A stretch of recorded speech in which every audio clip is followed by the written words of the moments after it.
Olá, bem-vindos ao Sempre um Papo, esse projeto de incentivo ao hábito da leitura criado há 38 anos pelo jornalista mineiro Afonso Borges.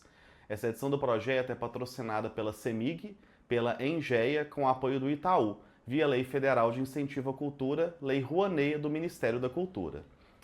Aqui no YouTube do Sempre um Papo, você encontra mais de 500 programas gravados com escritores do Brasil e do mundo. Eu também te convido a nos seguir em nossas redes sociais no Sempre um Papo. No site sempreumpapo.com.br você encontra toda a nossa programação de próximos eventos. Eu sou Gabriel Pinheiro e agora nós vamos dar início à nossa conversa de hoje com o escritor Hamilton dos Santos, que lança O Triunfo das Paixões, David Hume e as Artimanhas da Natureza Humana. Bem-vindo, Hamilton. Olá a todos, olá Gabriel, muito obrigado pelo convite, obrigado por estar aqui, uma honra imensa participar deste programa histórico e antológico, né, de grande impacto para a cultura e sobretudo para a literatura e para o mundo das letras, né? Então, muito obrigado pelo convite e vamos tentar ter uma boa conversa um pouquinho sobre o Hume, né? Tenho certeza que vai ser. E eu convido você, agora que está nos assistindo, a ver um pequeno vídeo do nosso patrocinador e em um minuto a gente volta para a conversa. A cultura é uma força que ilumina a vida das pessoas. A cultura é uma energia que gera movimento, energia que conecta, aproxima, emociona, que toca cada um de nós de um jeito diferente. A cultura é tudo aquilo que transforma. A CEMIG, maior incentivadora da cultura de Minas, aplaude de pé este espetáculo.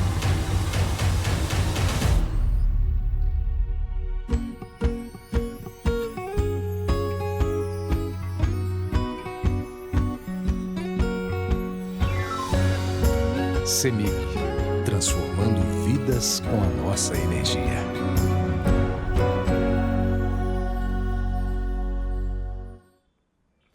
Bem-vindos de volta. Bom, Hamilton, você é jornalista e doutor em filosofia, tendo passado por diferentes empresas ao longo da sua carreira, incluindo o Grupo Abril e a Geração Editorial. Atualmente, você é diretor executivo da ABERJ, Associação Brasileira de Comunicação Empresarial.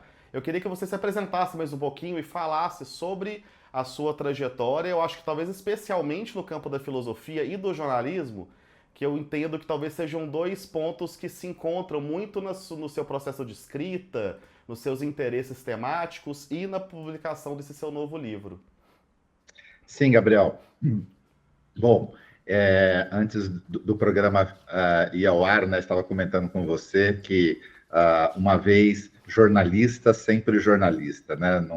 Não dá para renegar, né, algo tão importante e bonito como essa nossa profissão, né? Eu digo bonito porque quando eu decidi ser jornalista, eu tinha muito em mente essa capacidade que eu acho que todo jovem tem, né? E por meio do jornalismo você talvez fosse capaz de, se não mudar, mas pelo menos fazer alguma diferença, se não no mundo todo, pelo menos próximo, né? No seu redor mais próximo, vamos dizer assim.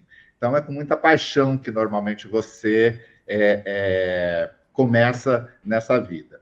Eu sou um homem pardo de 62 anos, eu nasci no interior de São Paulo, o meu sotaque talvez entregue logo de cara, porque os R's são muito acentuados.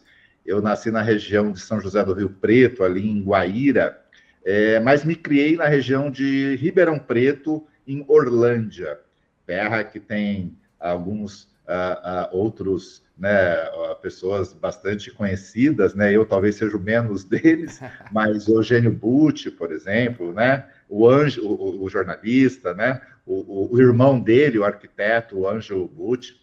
Então, eu nasci numa cidade pequena, de 30 mil habitantes, e era um apaixonado por esportes. Eu jogava basquete na cidade. E sempre que acabava os jogos, né, eu costumava levar até a redação do jornal local os resultados das partidas. E eu tinha, o técnico entregava os números e tal, e eu achava aquilo meio desorganizado e organizava um pouco as coisas e entregava para o editor. Ele falou, nossa, você entrega isso tão bem, você não quer começar a escrever aqui para a gente?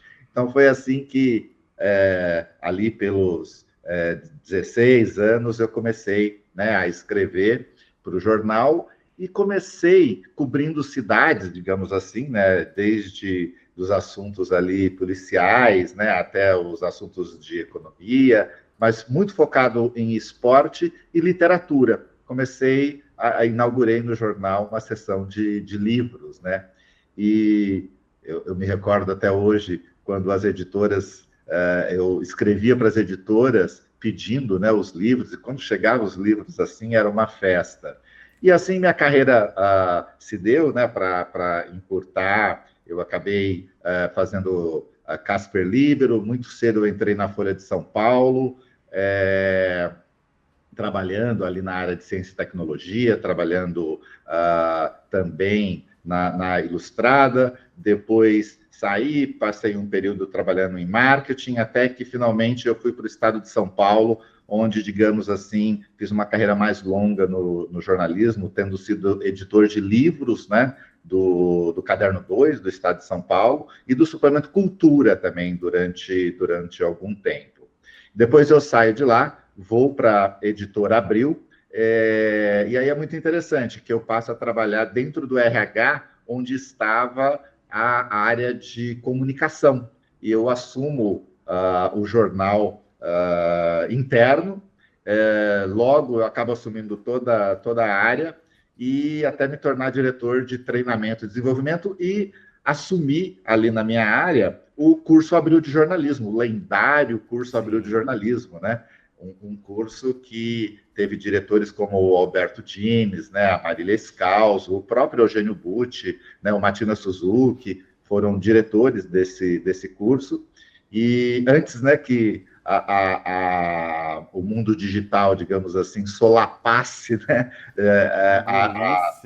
o mercado e fizesse da Abril, né, uma vítima grande dessa transformação digital, o curso Abril era ali tão concorrido quanto um vestibular de FUVEST, por exemplo.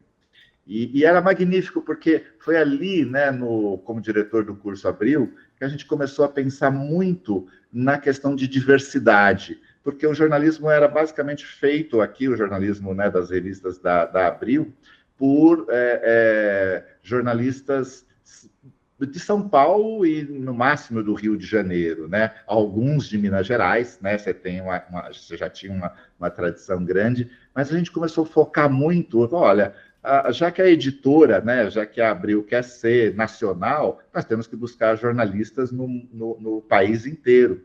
E nós começamos um esforço muito grande dessa diversidade regional, e aí, consequentemente, né, diversidade étnica, diversidade... Então, foi muito, muito bacana ter atuado ali, né, com jovens, né, com quem até hoje eu acabo mantendo aí uma relação de proximidade. Então, foi muito importante, digamos assim, na minha trajetória. Agora, e isso eu sentia muito quando eu era editor de livros e crítico também literário. Eu sempre achei, Gabriel, meio promíscuo, de certa forma, essa nossa atividade, essa relação que nós temos com a obra alheia, né? Você nem sempre tem tempo de ler com afinco, com a atenção que a obra literária demanda, e você está sempre pressionado pelo fechamento, você acaba ali, né? Pelo menos eu, né, fazia um pouco isso, você acaba lendo um pouco, lendo as orelhas e emitir uma opinião. Eu comecei a achar isso, digamos assim, um pouco promíscuo, vamos dizer assim, e eu comecei eu sempre gostei de filosofia e me desafiei a ler com mais atenção. E por isso eu fui fazer já um tanto, né, já era maduro, digamos assim, já tinha quase 40 anos, eu prestei vestibular para a FUVEST e fui fazer graduação, né, na filosofia, com um único intuito, porque eu conhecia muito bem o famoso, né, método do Departamento de Filosofia da FEFELESH, que é, assim, você ir para os autores, né, ler os textos dos autores e menos comentaristas. Então, toda a graduação é muito focada ali na leitura dos textos, né, dos textos originais. E aí, com essa intenção de ler com mais profundidade, eu fui, então, fazer filosofia e me dedicar à filosofia, algo que até hoje eu concilio com a minha atividade de executivo, né, hoje atuando aqui na Associação Brasileira de Comunicação Empresarial. Então, esse é um pouquinho, assim, do histórico. Eu vou voltar no tempo só mais um pouquinho. Você falou sobre o seu início muito jovem no jornalismo e já lidando com essa parte de literatura, né, dos livros chegando até você, das editoras e tal. Mas e antes disso, você foi uma criança leitora? Você lembra quais autores que talvez te fizeram encantar pela literatura, pela possibilidade do livro? Gabriel, eu sou de uma família do interior muito humilde, que tinha pouquíssimo acesso aos livros. Mas eu me lembro, ainda muito moleque, estudando numa das escolas rurais, onde eu estudei os primeiros 4 anos, né, da minha vida. Eram escolas que praticamente você não tinha acesso a grandes bibliotecas, mas você tinha ali pequenas bibliotecas, principalmente infantis. E o primeiro livro que eu me lembro, não me lembro o autor, mas era um livro infantil que contava a história de um cavalinho, de um cavalo que recém-nascido, né, de um potro, né, que se perdia na fazenda.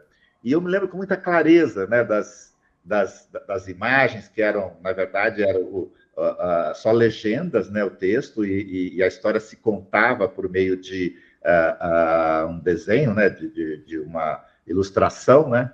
E eu tenho muito essa memória. E sim, a partir daí, né, a partir do momento em que eu começo a ter um pouco mais de acesso, eu passo a ser um leitor voraz, um leitor principalmente de ficção. Eu passo a ler, assim, principalmente os grandes romancistas ingleses. Eu me lembro muito jovem, né, de ler a Virginia Woolf.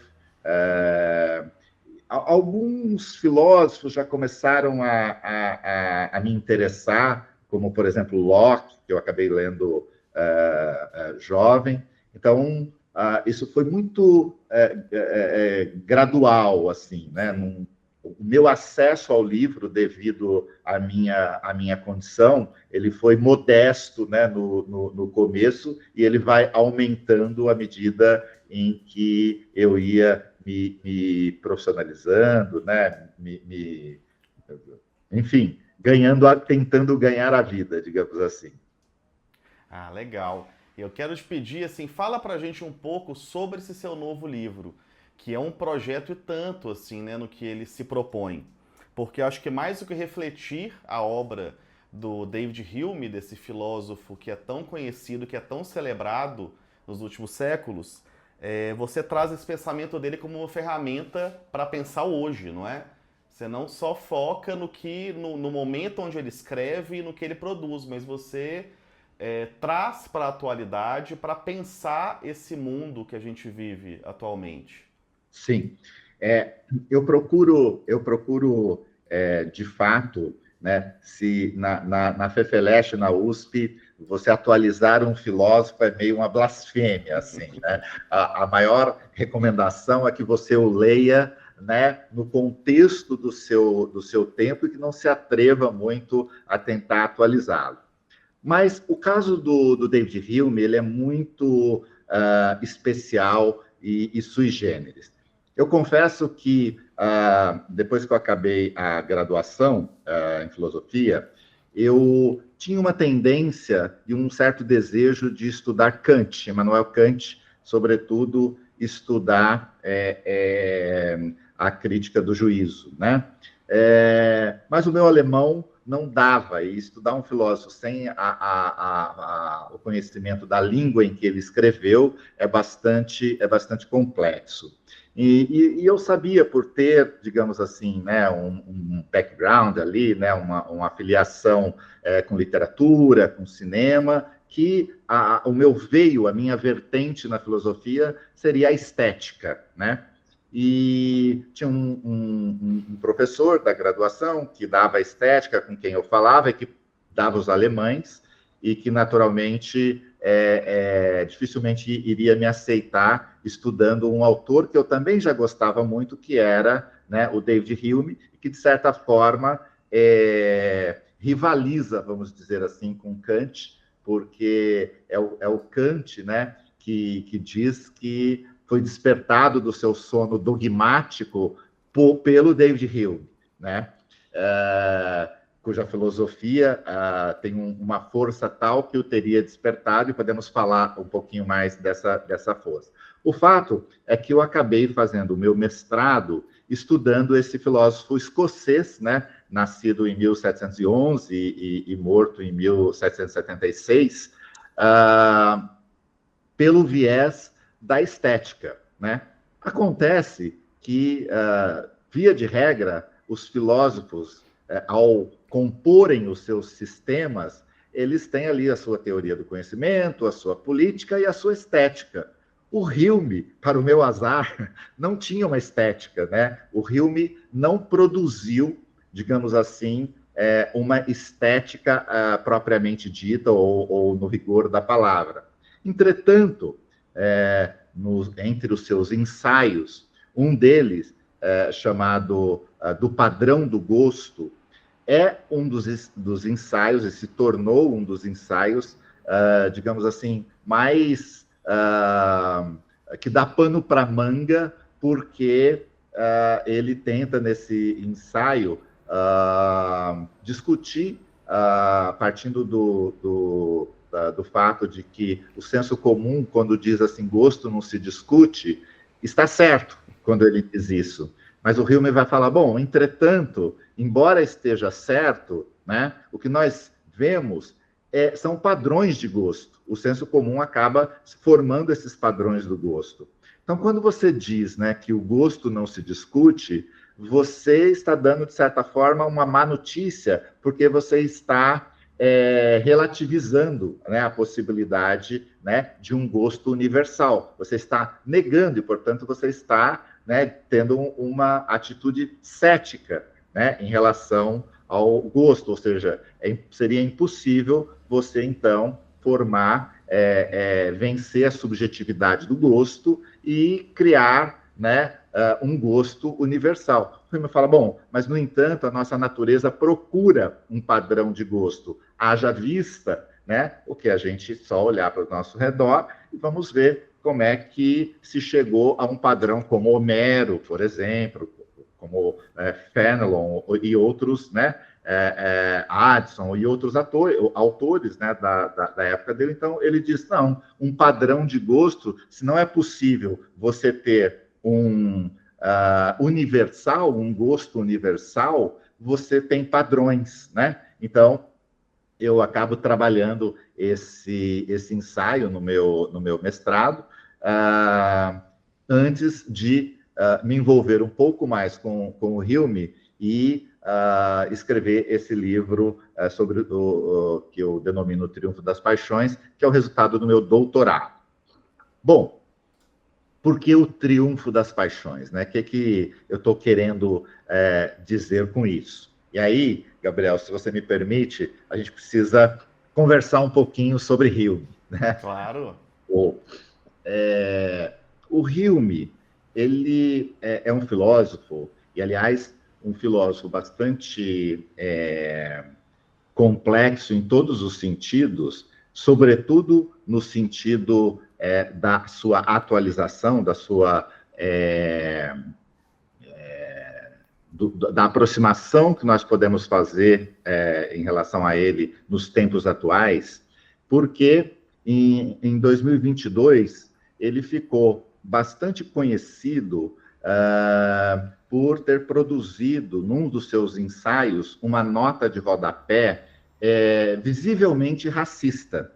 Então, ele veio à tona, né, a ponto de ter um dos seus bustos na Universidade, na verdade não o busto, mas tinha uma torre na Universidade de Edimburgo que levava o nome de David Hume. E, devido às pressões, e aí não vou entrar no mérito das pressões, mas o fato é que o seu nome foi retirado, né, da torre. Muito bem. Então, tem essa atualidade negativa do Hume. Ele produziu uma nota racista e é impossível você negar o racismo dessa nota, mas, no entanto, quando você olha para a obra dele, você vai notar que ele é uma das principais vozes que no século XVIII, no século em que ele atua, né, vai influenciar a derrocada da instituição da escravidão. Ele escreve, né, um ensaio muito famoso chamado Das Populações Antigas, né, em que ele condena veementemente ali a instituição da escravidão, e essa condenação, né, esse texto vai chegar principalmente pelas vias de um grande amigo dele, que era o Benjamin Franklin, né, um dos dos fundadores da democracia norte-americana, e ele vai influenciar, inclusive, né, a própria independência dos Estados Unidos. Então, o David Hume, ele é, como estou tentando dizer aqui, um filósofo forçosamente atual, porque, né, no século XVIII ali, você tem o próprio Kant, o Voltaire, né, que são filósofos também racistas, né? Racistas, e isso coloca uma questão para a nossa contemporaneidade, que é como lidar, né, com essa questão entre a genialidade da obra e um posicionamento, né, eminentemente racista. Então, esse é um dos temas que eu coloco ali no livro. Mas, só resumindo, para responder diretamente a sua pergunta, sobre do que trata o livro O Triunfo das Paixões. Sempre houve, digamos assim, na história do pensamento e na nossa história, né, na história humana, uma oposição entre razão e paixão. Essa oposição, não é muito difícil a gente perceber que a razão sempre levou a melhor, né? Desde a igreja, quando você pega, né, as religiões, sempre houve uma tentativa de colocar os sentimentos, as paixões, como um lado rebaixado da nossa humanidade e que deveriam ser, de certa forma, colocadas mesmo de lado, né, para que a razão pudesse assumir todo o controle das nossas ações. Então, digamos assim, a história da filosofia, a história do pensamento, se pauta muito por essa oposição entre paixão e a razão sempre vence, né? A gente pode lembrar, por exemplo, a fúria do Nietzsche, quando ele se volta contra o Sócrates, né? Dizendo que o Sócrates ele negava uma parte importante do homem, né? Que são a sua parte mais instintiva, mais dos sentimentos, né? Em prol da razão que deveria dominar todas as suas ações. Então, o Nietzsche vai se voltar muito contra esse lado platônico, né? Da filosofia do Platão, né? Por vias do Sócrates. O Hume, ele não é tão furioso como o Nietzsche, digamos assim, que ele é um pouco, ou bem mais moderado do que o Nietzsche. Ele vai escrever um livro que se chama, que é a grande obra dele hoje, né, que se chama Tratado da Natureza Humana, em que ele traz uma péssima notícia para a humanidade, vamos dizer assim, e ele vai pagar um preço alto por isso. Ele vai falar, olha, muito interessante a razão. De fato, ela é uma das faculdades importantes do homem, né, do ser humano, mas ela está longe de nos guiar, de ter a capacidade de poder guiar as nossas ações. A vontade, muito menos, Não basta você ter vontade para mudar o curso do seu comportamento, porque no fundo vai demonstrar ele, né, em sua obra magna ali. O que guia o nosso comportamento, o que guia as nossas ações, são as paixões e os sentimentos. Então, para o Hume, ele vai dizer isso com clareza, né, a razão e não deve ser mesmo outra coisa a não ser escrava das paixões, né?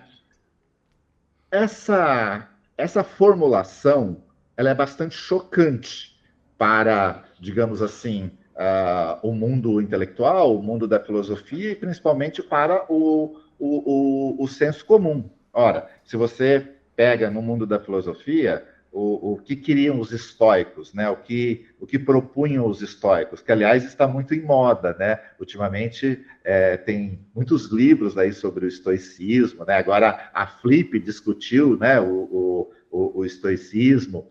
E o que o estoicismo propunha, né? Que, de certa forma, você abrisse mão do seu próprio corpo, né? Abrisse mão das paixões, né?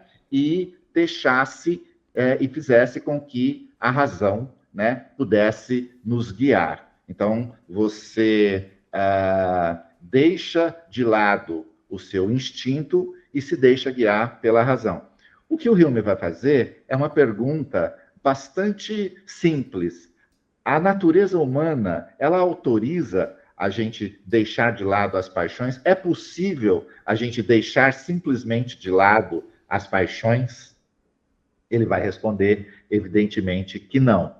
Então, quando os estoicos diziam que você pode controlar as suas volições, né, as suas vontades, os seus desejos, todo o seu corpo instintivo usando a razão, o Hume vai falar, olha, tem uma má notícia, isso não é possível. Até porque a razão, ela é incapaz de alterar o curso das paixões. A única coisa que pode mudar uma paixão é uma outra paixão, uma paixão contrária. Então, o Hume vai entrar na questão do governo das paixões, né? Como é que você, já que não é a razão, e a religião, os estoicos, e de certa forma, né, até o senso comum, não, nós podemos controlar, né, as paixões usando a razão? Então, se o Hume diz, a razão não tem esse poder, né, que pode, então, governar as paixões? Ele vai dizer, as paixões se autorregulam. E daí a grande beleza do livro 2, que está nesse tratado da natureza humana, é mostrar como é que as paixões se autorregulam. Então ele vai criar ali um sistema muito, talvez, o mais rigoroso e o mais bem construído de todos os sistemas filosóficos que se propuseram a explicar como é que funcionam os mecanismos, né, das paixões no ser humano, ele vai fazer nesse livro 2. Aí, eu decidi, então, mostrar que a obra do Hume nos autoriza a dizer que as paixões, de certa forma, sobretudo quando a gente olha ao nosso redor hoje em dia, em que tudo se mede pelas paixões, é a paixão pelo empreendedorismo, a paixão pelo trabalho, as grandes empresas, as grandes marcas esportivas, os grandes atletas, tudo apela e tudo, né, consiste, de certa forma, ali numa paixão, né, ou nas paixões. Então, o que eu procuro dizer é que a filosofia do Hume mostra que, sim, as paixões triunfaram, mas não sobre a razão. Ele não quer diminuir a razão. Elas triunfaram, e isso que o meu livro procura afirmar, sobre aquele discurso moralista que colocavam as paixões como algo que degrada o humano, degrada o ser humano. O Hume vai falar, não, as nossas ações, os princípios morais, inclusive, eles vêm dos nossos sentimentos. Então, o que temos de melhor, talvez, são exatamente os sentimentos, as paixões. A razão é menor? Não, ela não é menor. Ela tem que operar junto com as paixões. E ela pode até operar, mas ela jamais pode determinar, porque a razão sozinha em si, diz ele, né, é totalmente inerte. Ela é incapaz de nos fazer agir. Nós agimos devido aos nossos sentimentos, às nossas paixões. Então, o triunfo das paixões é um triunfo dos sentimentos, das paixões, mas um triunfo em relação àqueles discursos moralistas e não à própria razão. Então, não há uma hierarquia, digamos assim, dizendo, não, a razão, a partir de Hume, não presta, e o que presta são as paixões. Sim, e você falou um pouquinho sobre, né, sobre a biografia do David Hume. Eu acho que isso é um gesto importante do seu livro, porque você constrói essa figura do Hume para o leitor, né? Acho que tanto para o leitor que talvez não tenha tido nenhum contato com o filósofo, quanto para aquele que já tem algum tipo de contato, que já tem algum tipo de conhecimento. Porque eu acho que é interessante como é que você, para chegar na teoria, você mostra o contexto onde ele se encontrava e esse processo mesmo de desenvolvimento da teoria Sim, filosófica dele, né? E tem uma e citação super interessante no seu livro que diz que ele é um dos filósofos do passado, né, que mais lido e mais debatido por filósofos contemporâneos, e sobre uma pesquisa da BBC de 2005 isso. 2005, que o exato. apontou como o segundo maior filósofo da história, perdendo apenas para o Karl O Marx, Marx, né? Para o bom e né? velho Marx, né? Exatamente. E aí eu queria te perguntar assim, qual que é talvez a principal característica que você encontra na obra do Hume para que ele se mantenha com esse olhar, né? Assim, um filósofo do século XVIII que parece dizer tão bem sobre o século XXI. Uhum. Acho que a primeira característica, e que tem tudo a ver com esse programa Sempre um Papo, é que o Hume, ele extrai a sua filosofia do senso comum, vamos dizer assim. A filosofia do Hume, ela navega contra, né, uma certa metafísica. O Hume, ele atua, né, ele escreve numa época, né, ali o século XVIII, de grandes transformações, né, Gabriel? Uma época que está passando, assim, por um lado, a gente está falando do surgimento das monarquias constitucionais, né? Então, assim, o Hume, ele nasce 23 anos depois da chamada Revolução Gloriosa, que vai estabelecer ali a forma mista de governo, né? O parlamento ganhando na Inglaterra uma força que nunca se tinha visto antes, né?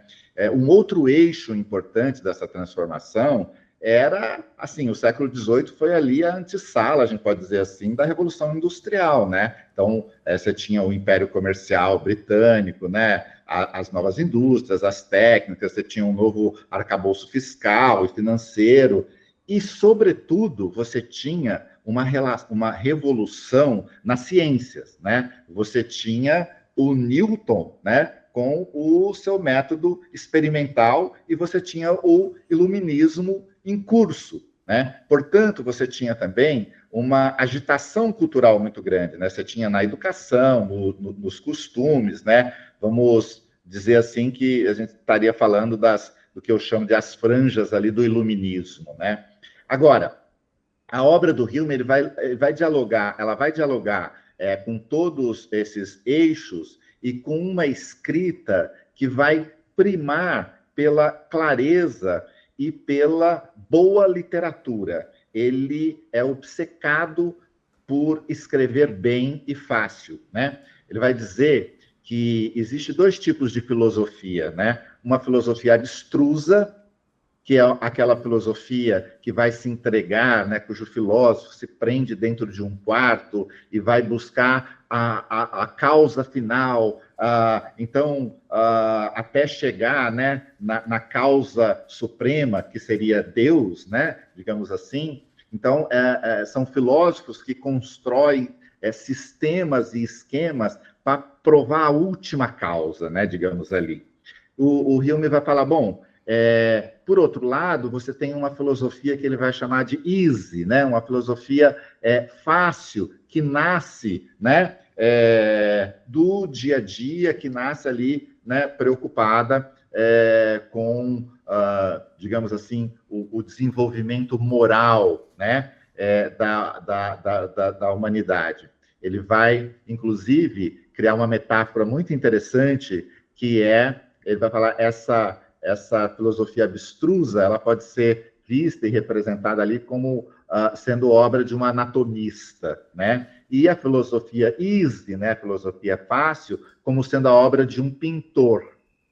Mas, novamente, ele não vai dizer que, olha, a filosofia abstrusa deve ser totalmente ignorada, deixada de lado e fiquemos apenas com a filosofia fácil, né? Com a obra do pintor. Ele vai dizer, para pintar bem, ou seja, para filosofar bem, né? O pintor, ele vai demandar conhecer as estruturas anatômicas, né? Ele vai dizer, nem sempre isso é bonito de ver. O anatomista nos traz coisas, às vezes, desagradáveis, mas é a partir do conhecimento dessa estrutura que o pintor, então, vai poder realizar a sua obra.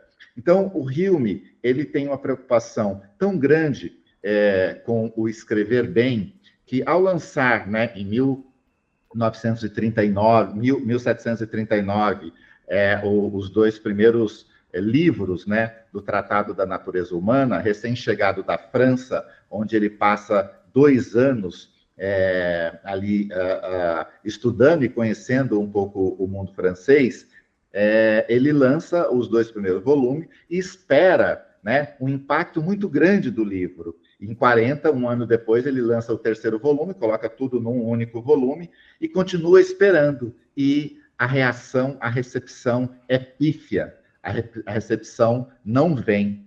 Ele fala assim, e ele tinha certeza, ou uma certa olhar para que aquilo que ele havia escrito tinha uma importância porque mexia em vesperos, digamos assim, muito bem estabelecidos, né?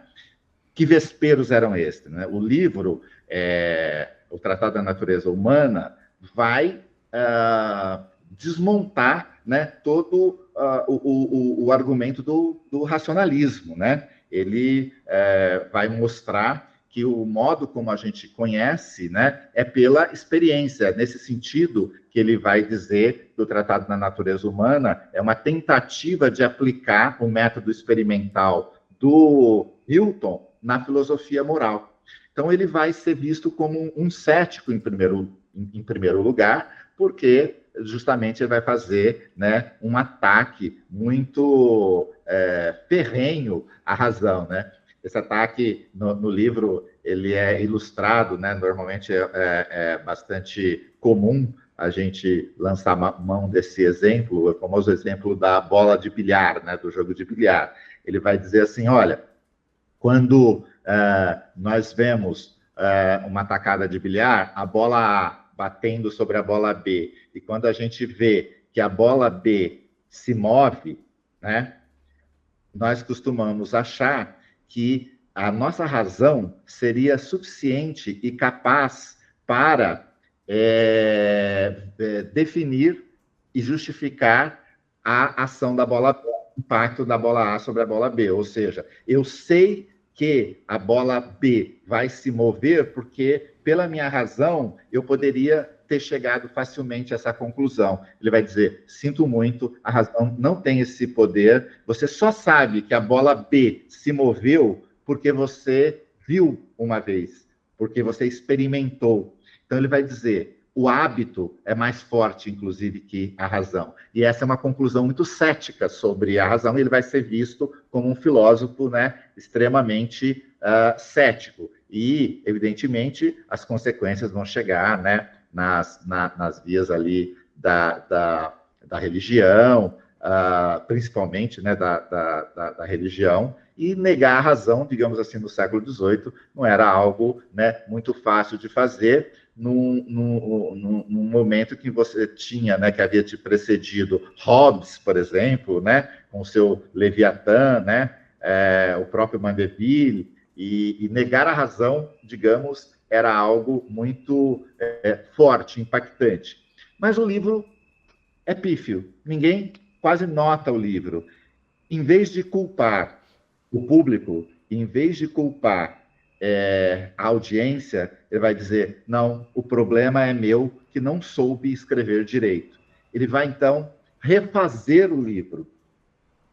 Ele vai dizer, eu vou começar a usar a forma ensaio, né, para falar destas questões que estava dividido em 3 livros ali no Tratado da Natureza Humana. Em 42, ele lança o primeiro volume de ensaios, né, ensaios sobre temas variados, digamos assim, sobre o gosto, sobre a delicadeza do gosto, sobre a tragédia, sobre os caracteres nacionais, né? Como é que se forma as nações, que é onde está a nota infame, né? A nota racista, e o resultado é espetacular. Ele se torna extremamente lido.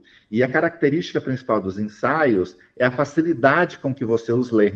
Eles são muito bem escritos sem, digamos assim, sem ser abstrusos, para usar uma palavra que ele gostava. Então, eu diria que a principal característica do Hume que o torna, né, muito afeito ao nosso tempo é essa capacidade de comunicar com clareza e com leveza. O Hume é um filósofo da moderação, né? Ele não é, digamos assim, ele até, a filosofia dele pode até explicar, né, porque nos tornamos tão polarizados e radicais, mas ele mesmo não era polarizado e nem radical. E essa divisão que você comentou, né, que o David Hume fazia entre essa filosofia mais acessível e essa filosofia mais abstrusa, foi algo que você teve em mente na escrita do seu próprio livro? Porque eu sinto que ele, assim, por mais que possa tratar muitas vezes de conceitos complexos, de momentos mais complexos da obra do David Hume, você busca uma linguagem acessível ali, que ela vai ser possível tanto para quem não é iniciado, quanto para quem quer se aprofundar na obra do David Hume. O Hume dizia que a filosofia dele, e um dos objetivos da filosofia dele era fazer a reconciliação entre a filosofia abstrusa e a filosofia fácil, né? Talvez a minha tentativa, aqui no meu lugarzinho muito modesto, era de fazer a conciliação entre a filosofia, ou as formas de ler filosofia e estudar filosofia, e o jornalismo, o bom jornalismo. Sim. Então, eu adotei técnicas jornalísticas. O livro é fruto do meu doutorado, então, evidentemente que, digamos assim, a primeira forma que ele toma é a forma de uma tese, né? Então, como toda boa tese, ele é chato, imbricado, muitas notas, muito grande, você vai e volta. No livro, eu cortei, eu acho que 50% do conteúdo da tese e reescrevi todo ele, buscando sempre uma linguagem ali mais simples, porque a minha intenção também era dialogar minimamente com as questões contemporâneas. E acaba sendo um grande trabalho de edição também, né? Você teve um primeiro trabalho de escrita, aí agora você tem um novo trabalho de edição junto com um trabalho de escrita também, né? Muito trabalho de edição. Nesse sentido, o meu orientador, né? O meu primeiro orientador foi o Marco Aurélio Verle, que é da filosofia, né, ele estuda os alemães, ele me orientou no mestrado, e no doutorado quem me orientou foi o Pedro Paulo Pimenta, um dos grandes conhecedores da filosofia do século XVIII, principalmente Hume, Smith e Rousseau, né? E ele tinha a mão pesada, assim, porque por mais que eu não tenha uma relação assim muito, digamos, neurótica com o meu próprio texto, você sabe, né? Cortar o próprio texto é sempre mais complicado, né? Muito. Então, muitas vezes, mas talvez uma qualidade que eu tenho é que quando alguém corta o meu, eu não me ofendo, eu até gosto, porque é uma função difícil da gente fazer. Então, o meu orientador foi muito, agiu muito como um editor também. Ele que escreve para os jornais, né? Escreve também, digamos assim, faz uma filosofia que dialoga, né, com a sociedade de um modo geral, né, não fica só preso na universidade. Ele me ajudou muito nessa edição. E eu tive também, né, um companheiro de letras, um amigo que me ajudou, releu, né, o Lucas Negri, que releu bastante os meus textos, e a gente conversava muito. Então, essa função de cortar, eu entreguei muito para os outros, e deu, digamos assim, mais ou menos certo. O livro, ele nasce, na verdade, Gabriel, sabe que em 2012 eu fui convidado a dar um curso na Casa do Saber, e era um curso que eu me propunha a ler um texto muito famoso do Michel de Montaigne, né, o francês, o criador, né, dos ensaios, da forma, né, ensaios, né? Tem um ensaio dele muito conhecido, chamado Da Glória, né, o Sobre a Glória. Esse ensaio do Montaigne, ele tenta mostrar, ele tenta resolver uma questão que é muito antiga na filosofia, que é a seguinte: querer a glória, amar a fama, né? Ou a boa reputação, isso é um vício ou é uma virtude? O fato de eu querer ser bem visto, de eu querer ser amado, de eu construir uma imagem, isso é um vício que pode prejudicar o indivíduo e a sociedade, ou é uma virtude que pode ajudar na construção e na felicidade do indivíduo e na construção e felicidade da sociedade, do coletivo? O Montaigne vai concluir, ele lista lá, Epicuro, ele vai listando, vai fazendo uma lista, né, dicotômica, né? De um lado ele vai colocando aqueles filósofos que advogam em favor da fama como virtude, do amor pela fama como virtude, e de outro, né, aqueles que colocam o amor pela fama, pela glória, como um vício, né? E ele vai ficar, né, do lado daqueles que acreditam que o amor pela fama, você desejar a fama, é um vício, que é melhor você deixar isso para lá, que é melhor você se isolar numa torre, que é melhor você abrir mão das opiniões alheias. Porque o que produz a fama são as opiniões alheias. Então, o Montaigne vai dizer: olha, esse negócio de querer que os outros falem bem de você não dá certo, é melhor você cair fora dessa, porque isso só te leva à imperturbabilidade da alma, e se você quer ter sossego, paz de espírito, né, não se importe mais com o que os outros pensem sobre você, estamos quites. A pergunta, né, que se deve fazer, e que certamente o Hume, né, fez, não pensando em responder diretamente ao Montaigne, embora ele fosse um leitor de Montaigne, né, mas respondendo, porque essa sempre foi uma pergunta geral da filosofia, ele diz: bom, ok, eu vou abrir mão da opinião dos outros, da opinião alheia, e resolvo o problema. Agora, será que a natureza humana autoriza este movimento? Será que eu seria capaz de poder prescindir da opinião alheia? Será que eu conseguiria viver sem saber da opinião alheia?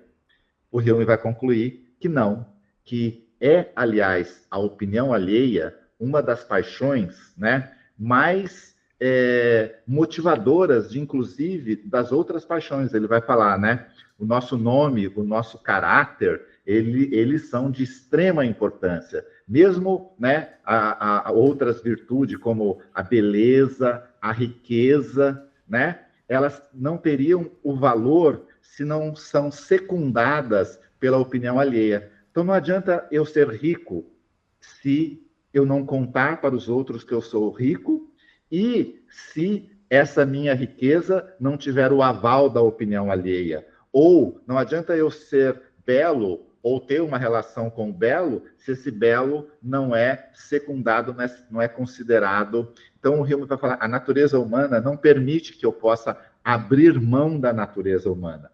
Ele vai escrever no tratado dele sobre a natureza humana, no livro sobre as paixões, um texto, né, muito bonito, que chama do amor à boa reputação, em que ele vai explicar e vai defender essa tese que, além de você não poder abrir mão da opinião alheia, que essa é uma boa notícia, porque o amor pela boa reputação, segundo ele demonstra, é, inclusive, benéfico, né, para a sociedade. Ele vai dizer, depois, um pouco mais para frente, já no livro da Moral, inclusive, o amor pela boa reputação, pela boa fama, vai ser fundamental para a instituição da própria justiça. Quais são os pilares da justiça para o Hume, né? O direito à propriedade, né? A transmissão da propriedade e o cumprimento da promessa. Por que eu me submeto a essas regras da justiça? Né? Ele vai dizer, em grande parte, eu me submeto a essas regras da justiça pelo amor que eu tenho à minha boa reputação. Então, a reputação é uma das paixões que compõe todo um sistema que o Hume explica, ou seja, ele explica como é que o ser humano, ele vai chamar, né, de como é que é a geografia mental, né, que mais tarde a gente vai chamar de psicologia, né, mas como é que essa geografia mental, né, é ali movimentada pelas paixões. E razão e emoção, razão e paixão, emoção e racionalidade, né?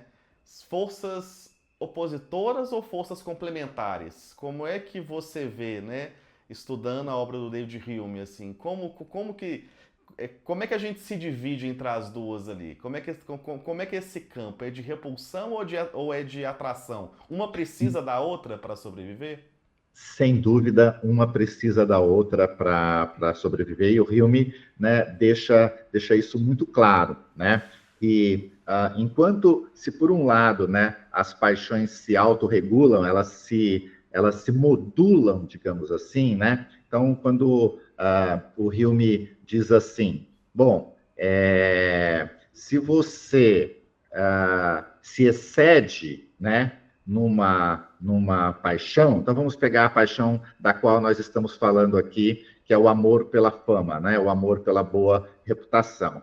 Ora, se eu começo a amar demais a fama e a boa reputação, eu posso, digamos assim, terminar esquizofrênico, neurótico, incômodo para a sociedade, ou seja, a paixão, né, levada ao excesso, ela, sem dúvida, acaba sendo danosa para a sociedade. Como é que ela pode ser controlada se não é a razão, né, ou a vontade, que seria assim, um subproduto da razão, vamos dizer assim, capaz de chegar e falar, não, Hamilton, se segura aí, meu, com esse seu amor à fama, porque a tua razão está dizendo que ela calculou ali, isso não vai dar certo, isso... E o Hume vai falar, bom, como a razão não tem essa possibilidade, eu tenho que observar outra paixão que se contrapõe ao excesso dessa paixão. No caso do amor pela boa reputação, por exemplo, que paixão, né, poderia conter esse afã de ser famoso a qualquer preço? Por exemplo, o amor ao mérito. Então, é outra paixão.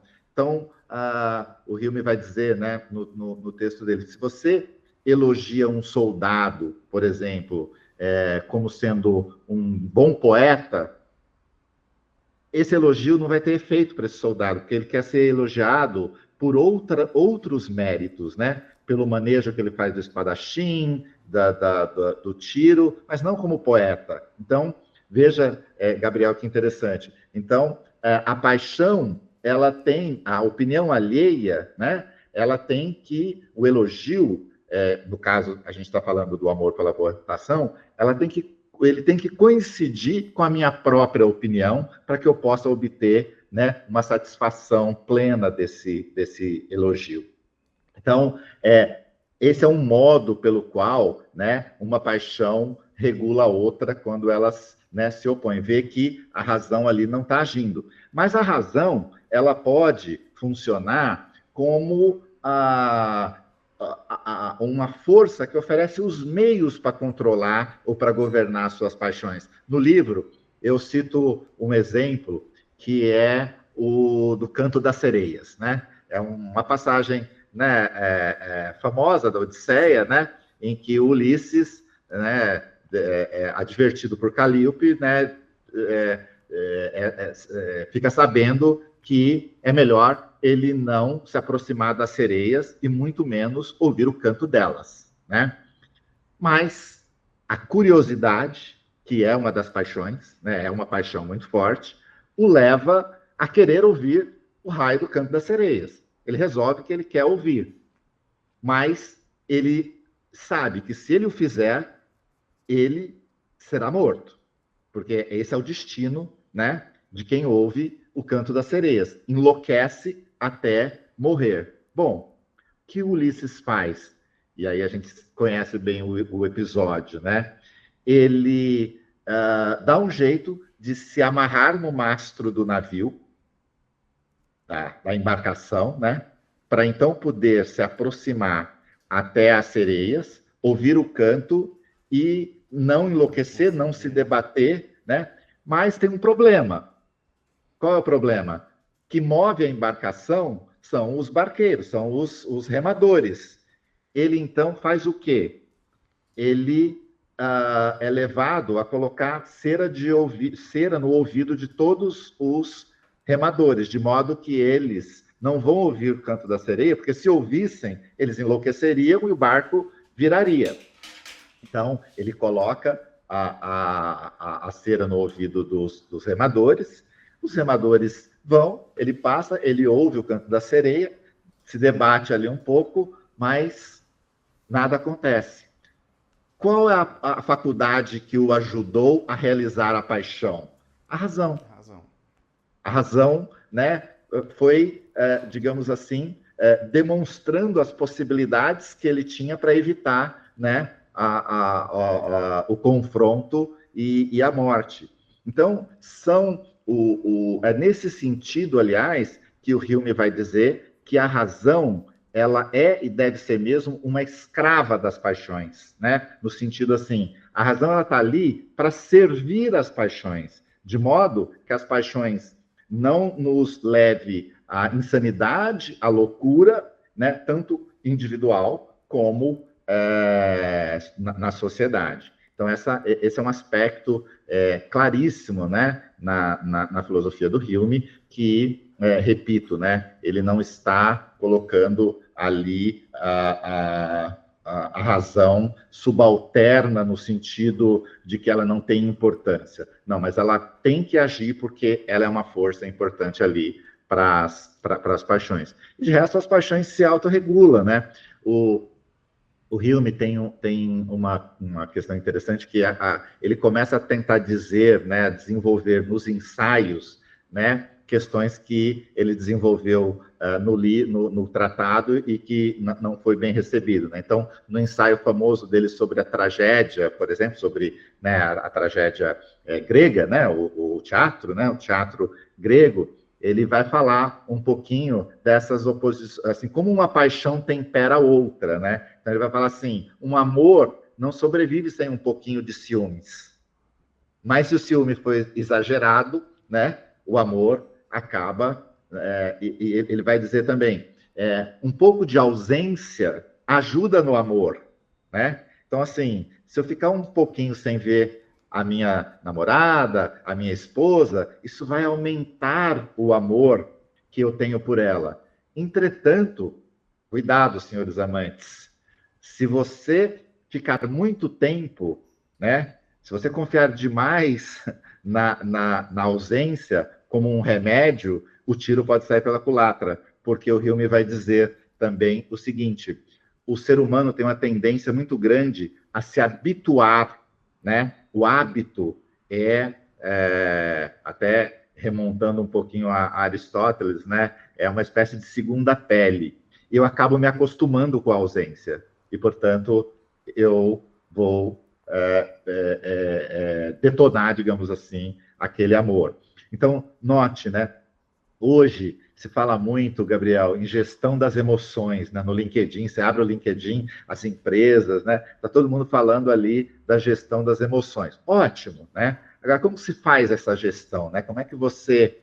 O que o Hume nos ensina, e o modo como podemos nos inspirar no Hume, é que você pode fazer essa gestão, esse equilíbrio, usando, digamos assim, não um switch que você liga e desliga, mais um dimmer, né, que a gente chama, aquilo que vai dando graduação, né?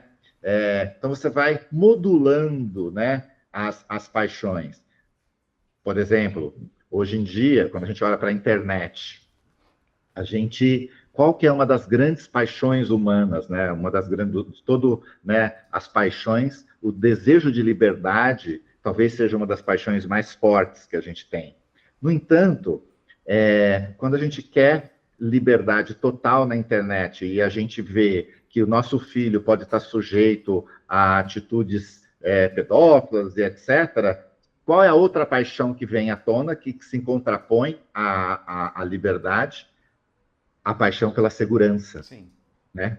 Nós queremos, tanto quanto queremos a liberdade, nós queremos também a segurança. Uma vai puxando a outra, né? Uma vai puxando a outra. Se você quiser, né, segurança demais, você vai acabar em ditaduras, você vai acabar, né, em sistemas, né, que atrofiam totalmente a liberdade. Então, esse jogo das paixões, né, a gente pode dizer que no modelo humeano, as paixões são muito dialéticas nesse sentido, né? Elas vão se ajustando, se regulando. É o caso, por exemplo, que é até um clássico, né? De certa forma, o Spinoza também te leva a pensar assim, da relação dialética entre o medo e a esperança, né? Um não vive sem o outro, né? Eles se autorregulam, né? Eles são dialéticos, né? Tanto é que se usa aquela formulação famosa, né, que se faz,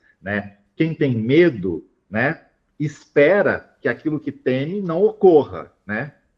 E quem espera tem medo de que aquilo que espera não se realize, né? É uma modulação, é uma dialética.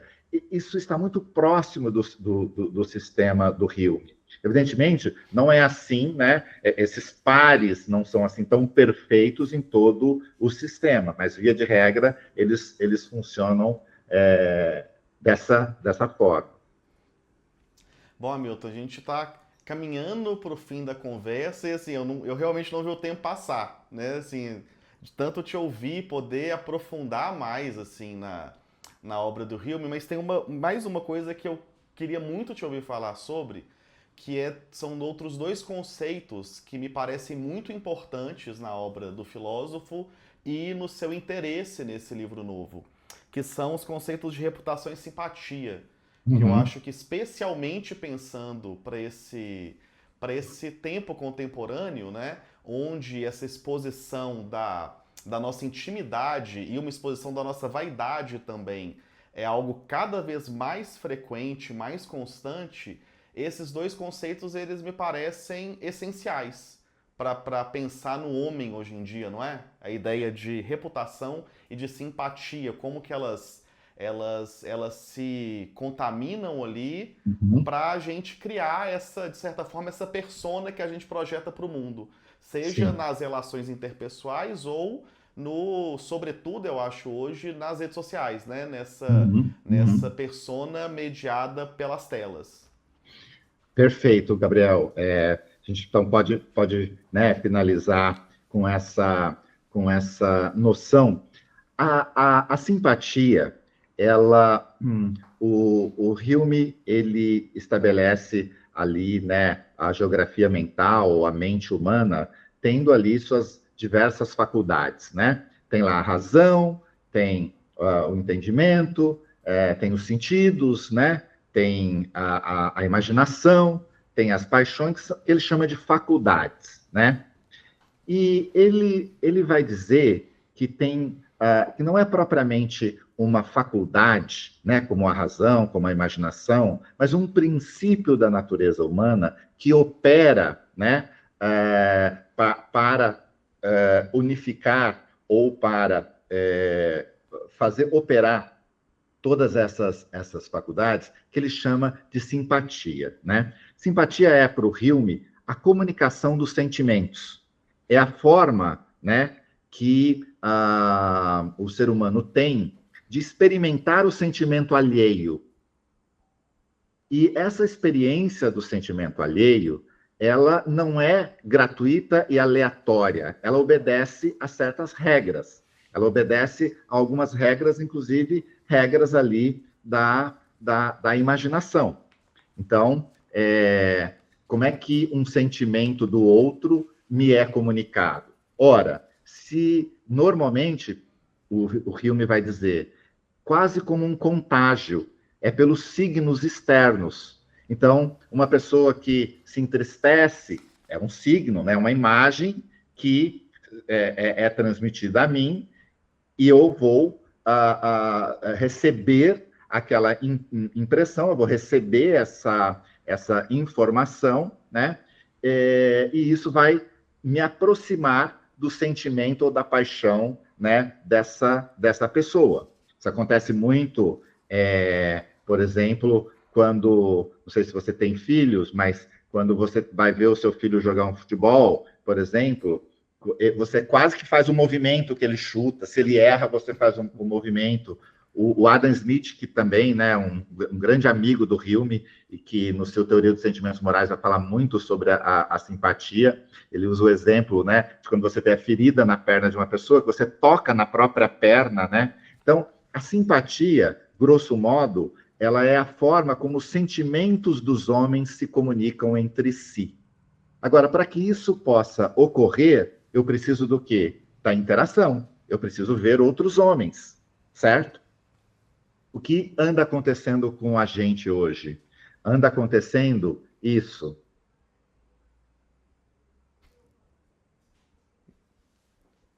Eu não tenho mais interação. Se perde a interação, né? Você perde a interação. Então, se a simpatia é um fenômeno tão importante, capaz de promover, inclusive, né, a sociabilidade, digamos assim, e de garantir, né, essa sociabilidade, a partir do momento em que eu deixo de interagir com os outros e me curvo, né, para essa... E olha, eu sou um adepto também da tecnologia, a intenção não é falar mal da tecnologia, mas está acontecendo, né, a sugestão que o estudo sobre a simpatia do Hume nos transmite é que, como um princípio da natureza humana, se ela for tomada como um órgão, né, como um músculo, vamos dizer assim, o que acontece com um músculo que você não usa? Ele atrofia. Você perde os movimentos. Será que nós estamos perdendo? Será que a simpatia está atrofiando? Né? Então, essa é uma questão que eu deixo no livro. A outra questão, Gabriel, é que a forma como a simpatia, né, e aí entra, para a gente finalizar, a questão da reputação, a forma como o sentimento entre os homens se comunicam, né, essa forma ela não é de toda desregrada, ela obedece a algumas regras, né? Uma dessas regras é a contiguidade, a outra é a semelhança, né? Então, e a outra é a causalidade, a proximidade. Eu, por exemplo, os meus instrumentos simpáticos, digamos assim, vai receber, né, a imagem do meu filho chorando de uma forma muito mais vivaz, né, muito mais vívida e intensa do que de uma outra criança qualquer. Então, a causalidade, né? Evidentemente, o sofrimento dos meus parentes, no primeiro momento, vão se comunicar de forma muito mais intensa do que o sofrimento de uma população mais distante. Então, aquilo que é contíguo, né, é mais vivaz dentro da simpatia. Mas aí o Hume também é genial na sua formulação, que ele vai dizer, olha, é verdade, então, de certa forma, a simpatia, né, e hoje em dia, até quando pensada como empatia, a expressão empatia não se falava muito, né, no século XVIII, a expressão que se usa é simpatia mesmo, mas ela é digamos assim, ela ela não seria um bom guia moral, né? Porque se eu tenho simpatia por aqueles que estão mais próximos de mim, eu naturalmente vou sempre privilegiar, né? Se a gente pensar em corrupção, por exemplo, né? Os nepo babies e tal. Então a simpatia tem esse lado, mas o Hume vai dizer, ao mesmo tempo, que a constituição humana, né? A geografia mental, é capaz de ter também a benevolência, né? Que vai contra, inclusive, as tendências da época do Hume, né? O Hobbes e o Mandeville achava que o ser humano era egoísta por natureza e que ele só cedia por causa de mesmo quando ele amava, né? Para responder ao seu próprio egoísmo, para realizar o seu próprio egoísmo. O Hume vai dizer, não, o homem ele é capaz de sair dessa parcialidade, né? E por meio da benevolência, da compaixão, de amar o mais distante, de amar o outro. Então, ele é sociável por natureza, né? Agora, os elementos que permitem essa sociabilidade, né? Passa ali pelos sentimentos e, evidentemente, pela simpatia. Agora, a reputação, como é que é a relação entre reputação e simpatia? Ora, a reputação, o amor pela fama, e o Hume vai dizer, ela é boa para o indivíduo, ela é boa para a sociedade, porque eu quero ser bem visto, e eu quero ser bem visto, e eu vou ter um prazer duplo. Se eu sou elogiado, né? Por exemplo, se o meu livro é elogiado por um crítico qualquer, eu vou ficar, né, muito feliz e satisfeito. Porém, se ele é elogiado pelo bam da sociedade humeana, o meu sentimento de prazer dobra, é maior, né? Então, a qualificação, né, ali do emissor da opinião resulta, né, num prazer menor ou menor, e eu trabalho para quê? Né? Para que eu possa ter o elogio do grande, vamos dizer assim. E é nesse esforço de chegar ao elogio do grande que eu, então, produziria coisas boas e benéficas para a sociedade. Então, essa é a relação, né, entre simpatia e reputação. Isso é uma coisa que você aponta, né, no livro, que quanto mais a gente se identifica com o outro, mais peso a gente dá para a opinião dele sobre nós mesmos, né? Exatamente. E a gente vai criando a nossa reputação a partir dessa opinião com a qual a gente se identifica e que a gente sente prazer em ouvir, né? Exatamente. O Hume, né? O Hume, os psicólogos não gostam, né, muito disso, mas para o Hume não existe um eu, né? Não tem esse eu identitário. Eu digo no meu livro, né? A coisa mais próxima que você tem de um eu no Hume é o caráter, né? Que eu chamo de identidade mínima, né? E ao tentar lapidar, né, o meu caráter é lapidado por meio da opinião alheia, né? Então, eu vou me adaptando, é um princípio adaptativo que o amor pela boa reputação tem, que é adaptar o meu caráter, né, para obter, né, bons resultados, digamos assim, de opinião.